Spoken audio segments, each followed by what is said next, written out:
Hi అందరికీ. ఈరోజు సింపుల్గా చిక్కుడుకాయ కర్రీ ఎలా చేద్దామో చూద్దాం. ఫస్ట్ ఆయిల్ పెట్టేసుకొని అందులో ఆనియన్స్ వేసి ఒకసారి కలుపుకోవాలి. ఇందులోనే సాల్ట్ వేసి మరొకసారి కలపాలి. తర్వాత పచ్చిమిర్చి ముక్కల్ని వేయాలి. వీటిని కూడా ఒక 5 మినిట్స్ వేగనివ్వాలి. ఒక స్పూన్ పసుపు వేసి మరొకసారి కలపాలి. శుభ్రంగా కడిగిన చిక్కుడుకాయన్ని వేసి ఇవి కూడా కలిపి క్యాప్ పెట్టి పక్కన పెట్టుకోవాలి.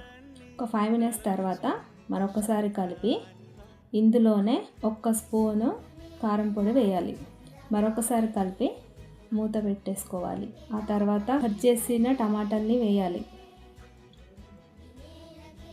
ఒకసారి అంతా కలిపేసి ఇందులోని వాటర్ అన్నీ పోయేసరికి ఉంచి లాస్ట్లో కొత్తిమీరతో గార్నిష్ చేయాలి. అంతే, ఎంతో సింపుల్గా ఉండే చిక్కుడుకాయ కర్రీ రెడీ. మీరు ఎలా చేసుకుంటారో కామెంట్ చేయండి.